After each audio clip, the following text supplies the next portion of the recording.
के शो में। साबिक प्रिंसिपल सेक्रेटरी फवाद हसन फवाद के खिलाफ हतमी रेफरेंस की तैयारी।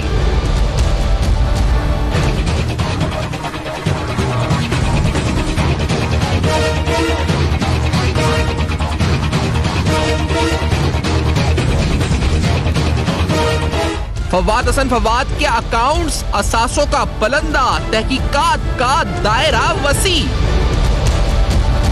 कड़ियां जुड़ने लगी फवाद हसन फवाद के रिश्तेदारों के खिलाफ भी, तहकीकात शुरू। अस्सलाम वालेकुम। पस पर्दा हक़ाइक़ सनसनीखेज़ इंकशाफ़ात प्रोग्राम बेनकाब में हूँ आपके साथ सैफान खान। फवाद हसन फवाद साबिक principal secretary to the prime minister, investigations, inquiry और रेफरेंस की बात आपके सामने रखते हैं क्योंकि बात इंक्वायरी इन्वेस्टिगेशन से रेफरेंस की तरफ जा रही है। 19 मार्च की डेट दी गई अकाउंटेबिलिटी कोर्ट की तरफ से जब नैब को रेफरेंस सबमिट करना है एसिड बियॉन्ड मीन्स यानी असासाजात नाजायज असासे बनाने के केस के अंदर। और इस रेफरेंस के हवाले से नैब की इन्वेस्टिगेशन रिपोर्ट आपके सामने पढ़ देते हैं।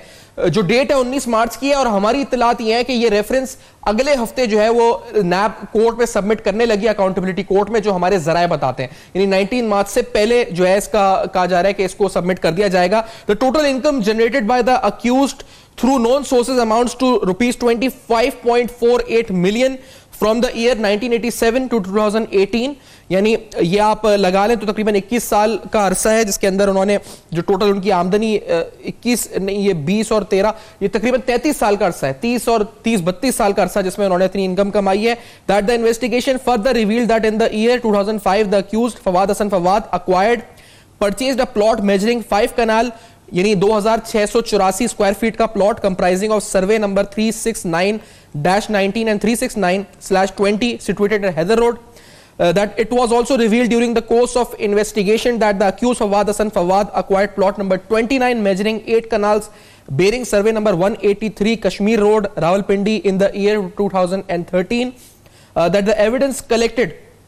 during investigation revealed that accused Fawad Hassan Fawad constructed a plaza on the aforesaid plot commonly known as the Mall Rawalpindi in the name of his Benami Das, wherein rupees 3,849 million were incurred। यानी 3,849 million अगर आप इसका हिसाब लगा लें तो तकरीबन 3.8 अरब रुपए की आप कह सकते हैं कि अखराजात हुए। अब जो आप अब मजीद देख रहे हैं इस वक्त स्क्रीन पर ये अकाउंट्स की फहरिस्त है। आपको अकाउंट्स की फहरिस्त में भी आपको बता देते हैं क्योंकि जो बेनामीदार हैं उनके बारे में आपको इत्तला ये दे देते हैं कि फवाद हसन फवाद जो कि खुद प्रिंसिपल सेक्रेटरी थे प्राइम मिनिस्टर ऑफ पाकिस्तान के नवाज शरीफ साहब के, लेकिन उनके बेनामीदार यानी उनके जो भाई, उनकी भाभी और उनकी वाइफ, उनका नाम भी कहा जा रहा है कि इस रेफरेंस में होगा एज अक्यूज्ड। हालांकि वो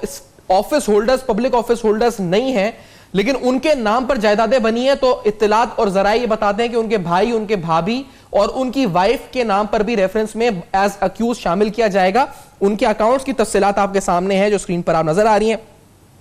जो फवाद हसन फवाद और उनकी वाइफ का एक अकाउंट है जॉइंट, उसमें टोटल क्रेडिट्स और डेबिट्स हैं तकरीबन 6 करोड़ रुपए से ज्यादा के। इसी तरह स्प्रिंट सर्विसेज रावलपिंडी लिमिटेड के नाम से एक कंपनी है जो कि फैमिली कंपनी है फवाद हसन फवाद की फैमिली की। इसमें तकरीबन 4 अरब से ज्यादा की जो है इस वक्त ट्रांजैक्शंस हैं।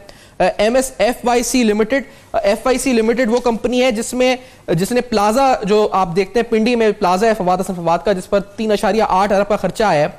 ये इसमें फवाद हसन फवाद 25% डायरेक्टर हैं, इनके भाई वकार हसन 50%, इनकी भाभी 25% और ये तकरीबन इस तरह से ये 100% बनता है FYC कंपनी। और इसके अकाउंट्स में तकरीबन 6.7 मिलियन की ट्रांजैक्शंस है। फवाद हसन फवाद और इनकी वाइफ का एक और जॉइंट अकाउंट है और ये है जी JS बैंक में, ये तकरीबन 2 मिलियन का इसमें अकाउंट है। फवाद हसन फवाद के और अकाउंट्स, उनकी वाइफ और उनके भाभी और उनके बेटे सलाल हसन के नाम पर एक अकाउंट है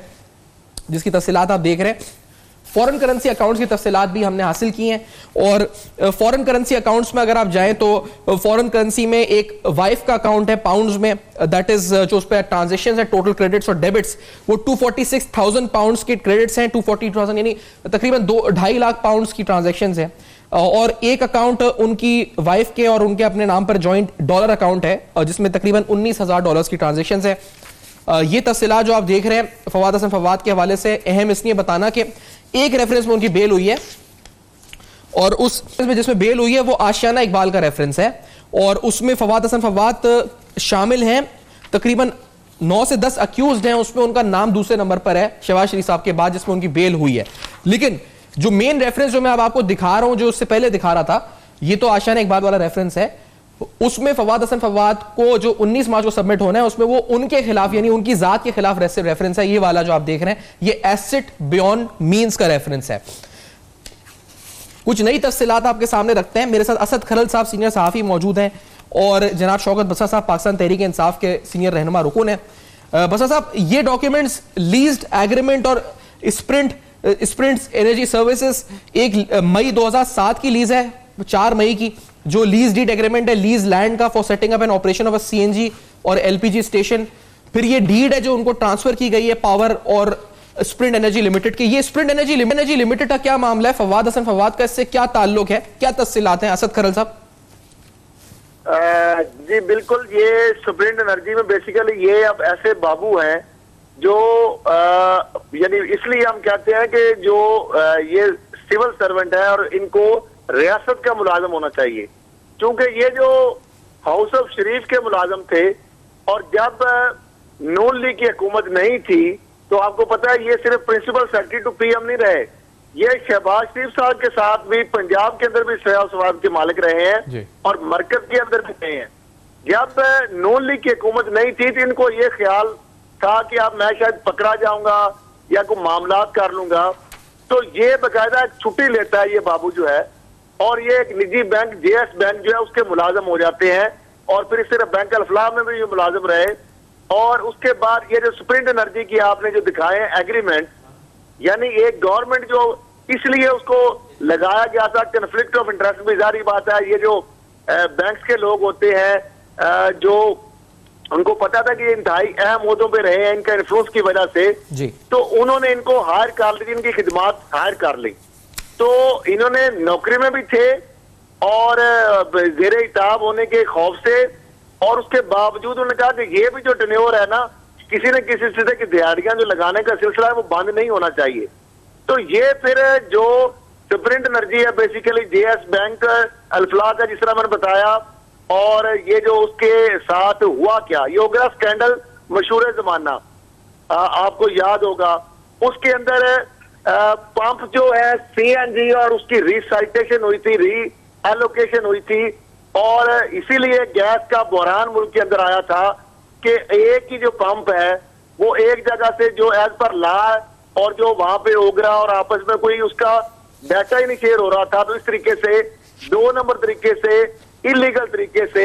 कई जगहों पे ये जो इसके ऊपर 14 FIR हुई, स्प्रिंट एनर्जी के ऊपर 14 FIA के अंदर मुकदमात हुए, जिसकी FIR की कॉपीज मेरे पास मौजूद है, शायद आपके पास भी और प्रोड्यूसर के पास यकीनन मौजूद होंगी, नहीं तो मेरे पास ये मौजूद है। सही, स्प्रिंट एनर्जी जो है, आपने जो मुआहदा दिखाया एग्रीमेंट, ये जो जमीनें ली गई और जो सारी जाल साजी से सारी की गई और उसके अंदर 14 पर्चे हुए, इसके अंदर उस एग्रीमेंट के ऊपर साइन फवाद हसन फवाद के जली हरूफ में मौजूद है एज ए डायरेक्टर उसके, और जमीनों की खरीदो फरोख्त का जो आपने खुद ही लैंड की एक लंबी तफसील, क्योंकि वो तो लैंड ग्रैबिंग और ये सारा जो मामला और इन्फ्लुएंस इस्तेमाल करके, और वो भी प्लाजा जो है वो भी गालबन अगर मैं गलत नहीं हूं तो वो जेएस बैंक की लीज था, वो डिफॉल्ट हुआ, फिर किस तरह उनको आया अभी आपने बात की। लेकिन ये जो स्प्रिंट सर्विसेज है, एक तो स्प्रिंट एनर्जी है जो हम देख रहे हैं, जो एग्रीमेंट है जो सीएनजी स्टेशंस का है, फिर एक इनकी फैमिली कंपनी है जो है स्प्रिंट सर्विसेज, 2 कंपनीज है, एक एफआईसी और एक स्प्रिंट सर्विसेज, जिसमें 4 अरब रुपए की ट्रांजैक्शंस है। देखिए ये हैरान को तफसीलात है। शौकत बसा साहब, आप इस पर क्या, क्योंकि ये तो जिस तरह से मामला खुल रहे हैं और अब इनके ये वाहिद हमने सुना है कि पब्लिक ऑफिस होल्डर इनके अहले खाना नहीं, लेकिन उन पर भी रेफरेंस दायर होने लगा, यानी उनको भी अक्यूज ठहराया जा रहा है। अपने भाभी, भाई, वाइफ और बेटे का तो अभी सामने नहीं आया, उनके बड़े मामला हैं, तो उनके खिलाफ भी रेफरेंस बन रहा है। ये क्या हो रहा है बसा साहब, आपके नजदीक सही हो रहा है क्या या गलत हो रहा है, क्या हो रहा है बसा साहब? सैफान असद खरल साहब बहुत बड़े इन्वेस्टिगेटिव जर्नलिस्ट हैं, उनकी बात को आगे बढ़ाते हुए फवाद हसन फवाद जिस शख्सियत का नाम है, इसका नाम जहन में आते ही आपके जहन में जो बातें आएंगी वो लाएगी लूटमार, करप्शन, कमीशन माफिया, और ये वो ब्यूरोक्रेट है, ये वो बाबू है जिसने पूरी शरीफ ऑफ हाउस जो है उनके साथ करप्शन में इसके हाथ जो है मिले हुए हैं। ये उसी करप्शन में नहाया हुआ है जिसमें मियां साहबान नहाए हुए हैं। क्योंकि ये हो नहीं सकता कि कोई सियासतदान ब्यूरोक्रेट के बगैर करप्शन कर सके या लूटमार कर सके जब तक वो ऑन बोर्ड ना हो। और ये फवाद हसन फवाद बिल्कुल सही बताया खरल साहब ने कि ये वो ब्यूरोक्रेट है जो डे वन से एक इनका ब्लू आइड बॉय है, खा वो पंजाब में जब ये हुक्मरान थे, फिर जब ये मरकज में हुक्मरान बने। बल्कि मैं तो आपको एक बात कहूंगा कि सिर्फ 4 ब्यूरोक्रेट, फवाद हसन फवाद, डॉक्टर तौकीर शाह, इमदादुल्लाह बुसाल और अहद चीमा, ये 4 वो नौरतन हैं मियां साहबान के जिन्होंने पाकिस्तान के अंदर लूट मार की, करप्शन की, कमीशन खाया और 2 नंबर के तमाम प्रोजेक्ट्स बनाए और उसके बाद ऑफशोर प्रोजेक्ट्स बनाए। जिस तरह अभी आप कह रहे हैं कि उन्होंने अपने रिश्तेदारों के नाम पे, बीवी के नाम पे, बच्चों के नाम पे, तो एक दफा मियां नवाज शरीफ साहब ने बड़ा खूब कहा था नेशनल असेंबली के फ्लोर पे खड़े होके, और भाई जो करप्शन करता है, जो लूट मार करता है, अपने नाम पे थोड़ी रखता है, वो तो इसी तरह ही करेगा। और इसलिए, लेकिन मैं एक बात यहां पे जरूर कहना चाहूंगा कि नैब बहुत अच्छा काम कर रही है। नैब ने पाकिस्तान की तारीख में कभी ऐसे लोगों पे हाथ नहीं डाला गया था कि वजीर आजम हो, वजीर आला हो, प्रिंसिपल सेक्रेटरी हो। लेकिन मैं समझता हूं कि यहां पर जो एक ब्रेक की तरफ का निजाम है, बस अब एक इसको इस बात को मुकम्मल करते हैं, लेकिन एक छोटा सा ब्रेक हमें लेना है। तो ब्रेक के बाद आते हैं, आपको ये बताते हैं कि 55 मिलियन की एक और ट्रांजैक्शन अकाउंट में इनके, वो नैब के डॉक्यूमेंट्स में कहां है, क्या तफसीलात है, किसने पैसे भेजे, क्यों भेजे, और कुछ मजीद हैरानकुन तफसीलात इस रेफरेंस के बारे में जो फाइल होने लगा है after this very short break Benaqab में मेरे साथ रहेगा।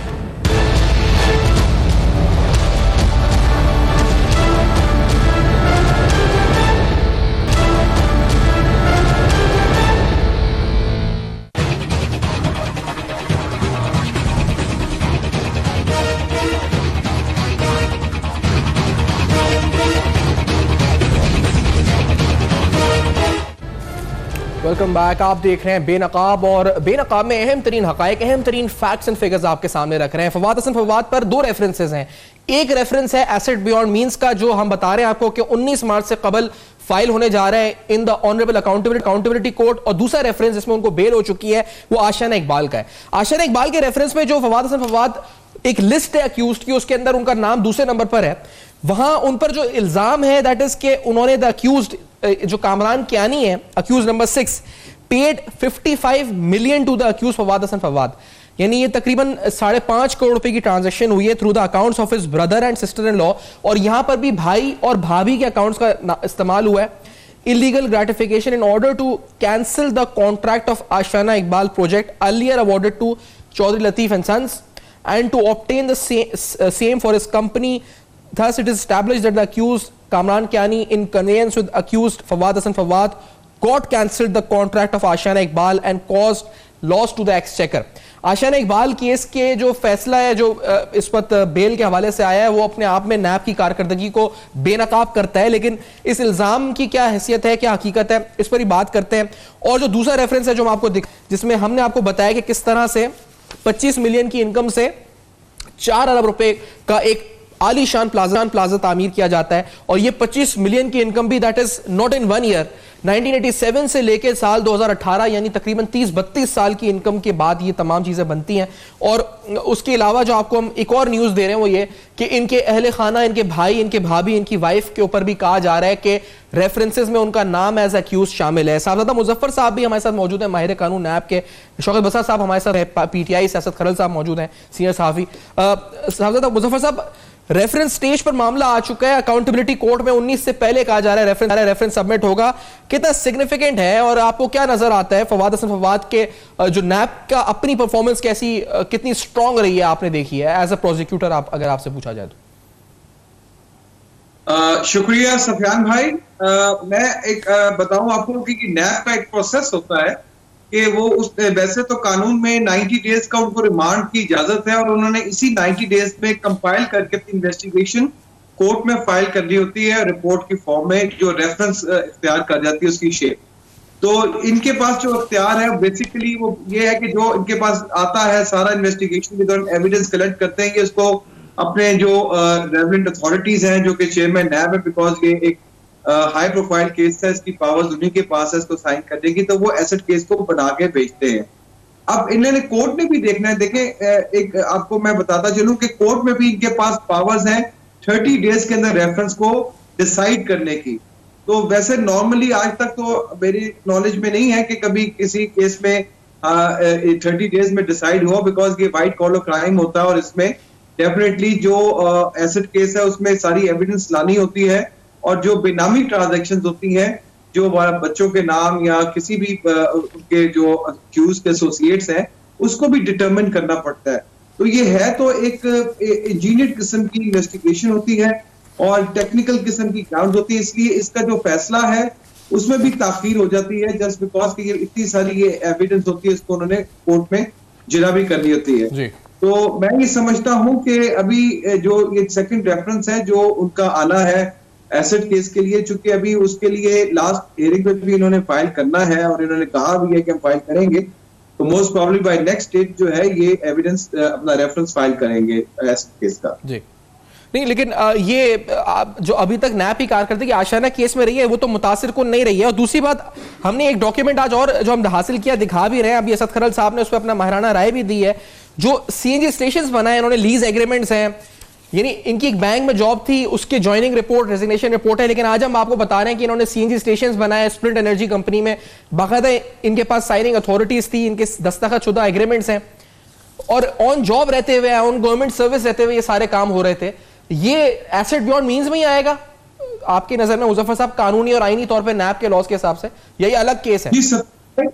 सफियान भाई, ये एक ऐसा नौयत का केस होता है एसेट का कि इसमें बेसिक जो इंटेंशन होती है इन्वेस्टिगेशन की भी, वो उसने ये देखना होता है कि क्या ये जो एसेट इनके नाम के ऊपर है, और अगर इनके नाम पे है या बेनामेदार के ऊपर है। बेनामेदार अब कौन कौन से लोग हैं? ये वो लोग हैं जो मुल्जिम के भाई बहन बच्चे और उनके जो रिश्तेदार हैं जिनके पास सोर्स ऑफ इनकम ना हो लेकिन वो उनके नाम के ऊपर वो प्रॉपर्टीज एग्जिस्ट करते हैं उनके जी। अच्छा, राब्ता आपसे दोबारा बहाल करते हैं मुजफ्फर साहब से। आप जो अब आपको दिखाते हैं फॉरेन करेंसी अकाउंट्स, शौकत भाई साहब आपसे हम जरूर पूछेंगे, आपकी बात भी हम इस वक्त आपकी मुकम्मल नहीं हुई थी ब्रेक से पहले, मुजफ्फर साहब साथ ही रहे हमारे। आप ये जो फॉरेन करेंसी अकाउंट है बस साहब, आप इस वक्त दुनिया जहान में घूम रहे हैं, पैसों के लिए IMF के पास जा रहे हैं, एड्स के लिए, यहां पर तो ब्यूरोक्रेट्स ने फॉरेन अकाउंट्स रखे हुए अपने अपने अहले खाना के नाम के ऊपर, नैब तफसीलात निकाल के बता रही है। ये क्या हो क्या रहा था इस निजाम में, क्या हो रहा है ये आखिरकार? कोई कनाडा की सिटीजनशिप ले लेता है, कोई मुल्क से फरार, इनके बच्चे बाहर प्रॉपर्टी अलग दुबई में बनाई हुई है। आप लोगों को क्या जरूरत है पैसे इधर उधर से मांगने की? सबने पैसे बनाए हुए इतने, सबने नहीं, मतलब कुछ ने, काली भेड़ों ने। बस साहब सैफान, देखें ये ओपन एंड शट केसेस हैं, बिल्कुल आप दुरुस्त कह रहे हैं कि जिस तरह अब ये जो फवाद को आप डिस्कस कर रहे हैं, ये तो आदि मुजरम है। इसकी तरक्की का राज ही ये था कि पंजाब में इसने हाउस ऑफ शरीफ के साथ मिलकर जो लूटमार की, जो टकेमारी की, जो टैक्स खाए, जो इन्होंने करप्शन की, जो प्लाजे बनाए, जो प्रॉपर्टीज बनाई, इसी की बुनियाद पर इसको प्रमोट करके फिर पाकिस्तान में ये लूटमार करनी थी, उसका ये मास्टरमाइंड था और मियां साहबान के साथ मिला हुआ था। मैं जो बात वहां पे खत्म हुई थी, जब मैं कह रहा था हमें फौरी तौर पे, जिस तरह चीफ जस्टिस साहब ने कत्ल के मुकदमे में कहा है कि 4 दिन में फैसला होना चाहिए, होता क्या है कि ये इसीलिए ये मुल्ज़मान बच रहे हैं, इनसे रिकवरीज नहीं हो रही हैं कि केसेस लिंगर ऑन हो जाते हैं, प्रोसिक्यूशन ब्रांच हमारी वीक है, प्रोसिक्यूशन को मजबूत करने की जरूरत है और ट्रायल को जल्द अज जल्द कंप्लीट करने की जरूरत है। और ये जो आप अभी मेंशन कर रहे हैं, आप मुझे बताएं ना, देखें सैफान, अभी मियां साहबान अल्लाह ताला इनको 100 साल की जिंदगी दे, अब इनको क्या प्रॉब्लम है? देखें, पाकिस्तान का वाहिद सजा याफ्ता कैदी और मुजरम है, पहले चीखें मारता है, उसकी बेटी चीखें मारती है, पार्टी कह रही है हम मर रहे हैं, हमारा इलाज कोई नहीं करा रहा, और फिर उसको कहा जा रहा है भाई आप बताएं आपके पसंद का अस्पताल,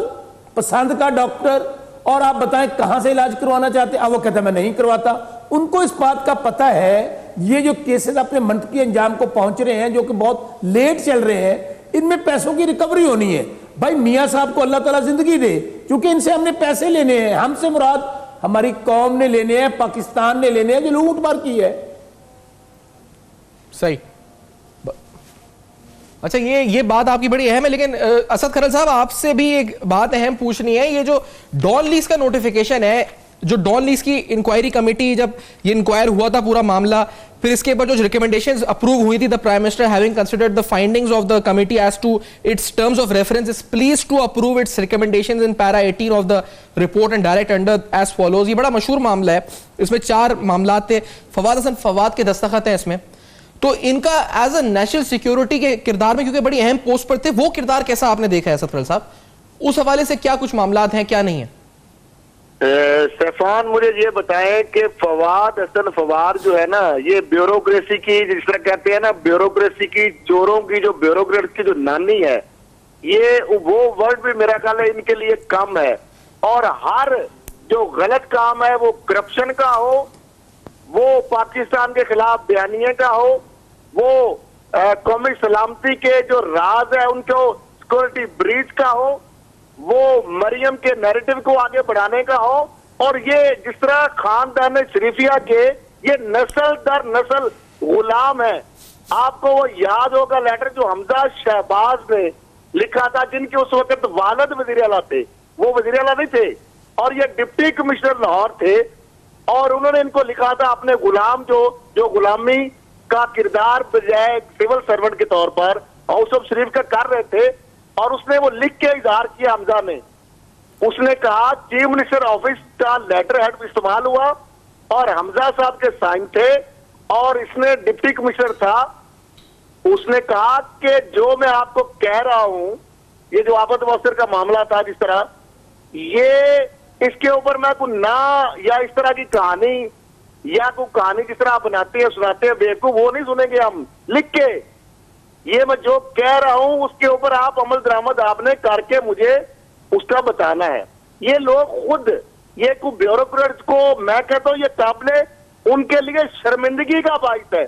जो हमारे फख्र थे, जो हमारे सिविल सर्वेंट जो है पूरी दुनिया के अंदर, उनको जो हमारे CSSP अफसर है, उनके माथे पे कलंक का एक टीका है। ये लोग, ये जो आज सीमा हो, आप ये एक ब्रेक की तरफ असद रजा साहब आपसे पूछते हैं इस बात को, मजे आपने करप्शन की नानी कहा ऐसी मैं फवाद हसन फवाद को। आफ्टर दिस ब्रेक हम आते हैं, आपको बताते हैं कि क्योंकि कुछ दस्तावेजात और ऐसी इंपॉर्टेंट एसेट्स के हवाले से, अकाउंट्स के हवाले से जो आपके सामने रखनी है फवाद हसन फवाद से मुतालिक, जो नैब की तफ्तीश है, रेफरेंस बनने लगा है, रेफरेंस सबमिट होने लगा है, आपको कुछ डिटेल्स मजीद बताएंगे। लेकिन after this very short break Benaqab में हमारे साथ रहिए।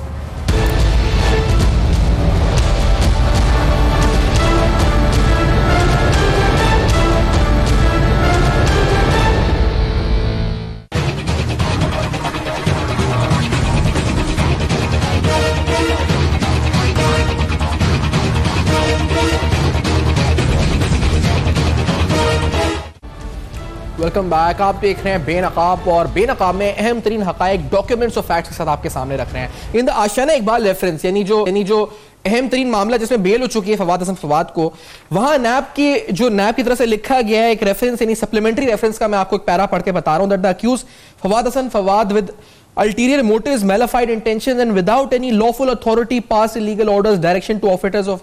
officers of PLDC and also exerted undue pressure upon them to achieve his nefarious design under the grab of an inquiry report conducted by the committee constituted by Shehbaz Sharif, whereas the committee had declared the bidding process as per PEPRA rules. इस पर मामलात जो bell के decision में बहुत चीज़ें आ चुकी हैं इस अहम तरीन मामले पे आशियाना के, लेकिन ये नैब की तरफ से लिखा गया था कि this is illegal and unlawful intervention bye misusing his authority. He along with other accused persons severally and jointly caused loss to the state exchequer to the tune of 600 million rupees, 60 crore रुपए का नुकसान ये लिखा गया था। दूसरा reference जो मैं आपके सामने एसेट बियॉन्ड मींस का रख रहा हूं, उस रेफरेंस में अगर आप देखें तो जो 1866 मिलियन यानी तकरीबन 1 अरब रुपए से ज्यादा के जो कहा गया जी कि which was disproportionate to his income, यानी वो जस्टिफाई नहीं कर सके उस प्लाजा की तामीर में, और thus the accused has been found involved in the commission of offences of corruption and corrupt practices as defined under section 9A5 of NAB ordinance। और इस पे जो chairman NAB justice Javed Iqbal साहब का नीचे नाम है, ये दस्तखत वाला रेफरेंस नहीं है जो मैं आपको दिखा रहा हूं, लेकिन इसमें लिखा है कि thus that on the appraisal of the material and evidence collected during the investigation placed before me, I am of the opinion, यानी chairman NAB is of the opinion that it is just and proper to proceed further against the accused person as there is sufficient incriminating material to justify filing of this reference। ये दो तो अहम कानूनी जो मामलात हैं सामने आ चुके हैं। कर्नल साहब, ये आप बात भी कर रहे थे उस वक्त, आपने कहा जी करप्शन की नानी, आपने लफ्ज यानी ग्रैंड मदर करप्शन के हैं ब्यूरोक्रेसी में। और क्या केसेस हैं? ये तो डॉक्यूमेंट्स में सामने आ गए, उनके बेटे के बारे में हम सुन रहे हैं और उनके दीगर खानदान का तो नाम है रेफरेंस में। और क्या क्या मामलात हैं जो सामने आ सकते हैं फवाद हसन फवाद के बारे में? असद कर्नल साहब देखिए, एक तो आपने बड़ा जबरदस्त आज जो है ना, मेरा ख्याल है मुख्तर वक्त में सारे पैनल्स को टाइम दे के भी आपने जिस तरीके से जिस्ट बताया है ना, कि जिस तरह कहते 2 + 2 4 है, कि 32 साल में 2.5 करोड़ के मालिक है ये सारी फैमिली की ट्रांजैक्शन जो आपने बता दी, फैमिली कंपनी, ठीक है। और उसके बाद सिर्फ एक प्लाजा जो है उसके अंदर आपने बता दिया कि 1 अरब का जो है वो अमाउंट जो है वो जस्टिफाई, ये सारी जो है भानुमती का जो कुनबा है वो फवाद और उसके जो सारे बेनामीदार हैं, भाई भाभी जो भी रजीदो कारब है, एक तो वो जस्टिफाई नहीं कर सके। फिर ये जो है 2684 जो है किनाल, फिर उसके बाद 8 किनाल का जो प्लाजा 2013 में अचानक से फवाद हसन फवाद साहब ने कैसे लिया, जिनका टोटल क्या प्रोफाइल था। अब मामला ये है कि ये जो 5.5 करोड़ रुपए की ट्रांजैक्शन मेजर रिटायर्ड कामरान कैनी जो उस वक्त के आर्मी चीफ के भाई थे, वो किस चक्कर में इन्होंने उनसे पैसे लिए थे, ये जरा बता दे। कौन सा ऐसा इनका आपस में कोई रिश्तेदारी थी, कौन सी ऐसी अजीजदारी थी, किस चीज के एवज इनको वो पैसा दिया था उसने, कामरान कियानी ने। और ये जो सारा अंडू प्रेशर कर रहे थे, और वहां पे जब ये नैब के दौरान जब इन्वेस्टिगेशन हुई, जब इनको कन्फ्रंट किया गया शहबाज शरीफ साहब के सामने, जब इनको वाह टक्का भी कहते हैं जो आम अगर जुबान में सारे समझते हैं साहब कन्फ्रंट कराया गया, तो फवाद हसन फवाद साहब ने ये कहा कि मैंने जो कुछ भी किया, जो आप कहते थे वही मैं करता था। ऐसे बंदे को मैं कहता हूं सरेआम चौक के ऊपर, इस बात के ऊपर, चौराहे के ऊपर लटकाना चाहिए। भाई आप सिविल सर्वेंट की जो आपने जो उनको उस लफ्ज को, जिसका प्राइड हमारे पाकिस्तान के जो लोग ब्यूरोक्रेट्स हैं अभी भी बहुत अच्छे हैं, अक्सरियत अच्छे लोगों की है, लेकिन ऐसे लोग जो गंदे अंडे आए, ये बहुत आम सॉस, बट ये मेरी रिस्पॉन्सिबिलिटी, कैमरा शमरा आएगा तो उसको मैं जवाब दूंगा, ये आपने लाइव प्रोग्राम में मामला ये है, ये बहुत कम सॉस वर्ड है। देखिए, एक बंदा 500 की चोरी में पकड़ता है, हम उसकी तस्वीरें छापते हैं, ये फलां गुड्डू गैंग आ गया, ये डोसू गैंग आ गया, ये डोसू गैंग आ गया, 4 बंदे की तस्वीरें टीवी पे चल रही होती हैं, हथकड़ियों पे वो जेब कचरे को 2 पकड़े जाते हैं, जिन्होंने पूरे मुल्क की खजाने को डाके मार दिए। उनका कहते हैं जी आप नाम ना ले, बड़ा एहतराम से नाम ले। इन लोगों ने मुल्क का नाम बदनाम किया है, इन लोगों ने ब्यूरोक्रेट्स का नाम बदनाम किया है, इन लोगों ने सियासत को गाली बना दिया है। जो ये लोग वारदातें बताते हैं पैसे अपने लगाने के लिए, आपने सुन लें, ठीक है बसा, क्योंकि टाइम खरल साहब थोड़ा सा हमें एडजस्ट भी करना है, बसा साहब से भी बात करनी है, मुजफ्फर साहब से भी। आपने कैपिटल पनिशमेंट का बेसिकली कहा है ना कि उनको पब्लिकली कैपिटल पनिश किया जाए, जो आपके अगर अल्फाज हैं तो ये बसा साहब, मैं बसा साहब आपसे जरूर ये पूछना चाहूंगा, अब आपकी गवर्नमेंट के लिए कितना ये कठिन और कितना मुश्किल मरहला हो चुका है ना हो, अब ऐसे मामला सामने आ चुके, डॉक्यूमेंट्स आ चुके, अब यकीनी तौर पे नैब भी आपके हाथ में नहीं और अदालतें यकीनी तौर पे जो सबूत उनके सामने आएंगे उस बुनियाद पे फैसला करेंगी, लेकिन फॉर योर गवर्नमेंट अब कितना ये एक टेस्ट, लिटमस टेस्ट बन चुका है ऐसा केस कि आप इस मामले को मंतक के अंजाम तक पहुंचाना कितना जरूरी है, थ्रू प्रोसिक्यूशन नैब को आप एम्पावर करें या जैसे भी। बसा साहब सैफान में यही बात कर रहा था कि चीफ जस्टिस साहब ने जिस तरह नोटिस लिया है कि कत्ल के केस का फैसला 4 दिन में होना चाहिए, ये इंश्योर करना चाहिए कि 1 महीने के अंदर एहतसाब कोर्ट इसका फैसला दे, क्योंकि ये वो केसेस हैं जो आपने देखे, इतने डॉक्यूमेंट्स पेश किए अपने प्रोग्राम के, और ये पूरे बच्चे को पता है पाकिस्तान के कि ये जो 9 रत्न हैं जिनके मुतल्लिक कभी बात कर रहे थे खरल साहब, ये इसमें कोई शक नहीं है, ये चोरों की नानियां हैं। और मुझे बताइए कि ये जो शरीफों के जाती मुलाजिम थे, ये स्टेट के मुलाजिम नहीं थे, ये हाउस ऑफ शरीफ के जाती तनख्वाहदार थे, जाती मुलाजिम थे, जाती नमकखार थे। तो ये कैसे हो सकता है कि मियां साहबान और ये अलग हों? ये नाम 2 हैं, दोनों का काम एक है, वो नवाज शरीफ हो, वो शहबाज शरीफ हो, ये फवाद हसन फवाद, और बाकी जो नाम ले रहा था मैं, फवाद हसन फवाद, डॉक्टर तकीर शाह जो मुल्क से भाग गया है, इमदादुल्लाह बुसाद और आहद चीमा और सुखेरा आईजी, ये 500 चोरों की नानियां हैं, इनके हाथ मॉडल टाउन के मासूम लोगों के खून से भी रंगे हुए हैं। बिल्कुल मैं खलील साहब की बात को एंडोर्स करता हूं। ये शरीफों को और इनको जो इन्होंने मुझे वाइंड अप की तरफ बढ़ना होगा शौकत साहब, तो मैं आपका शुक्रिया अदा करूंगा और जनाब सादा मुजफ्फर साहब का, असद खलील साहब का वाइंड अप का जा रहा है, तो आई थैंक कि आपने प्रोग्राम में ज्वाइन किया है और आपके सामने हमने फैक्चुअली विद डॉक्यूमेंट्स जो रेफरेंसेस बन रहे हैं, इन्वेस्टिगेशन रिपोर्ट सामने आ रही हैं, फैक्चुअली क्या कहा जा रहा है एसिड बियॉन्ड मींस केस में और आशियाना इकबाल केस में जिसमें बेल हो चुकी है, और ये खबर कि 19 मार्च तक रेफरेंस फाइल होने जा रहा है फवाद हसन फवाद के खिलाफ, और उसके साथ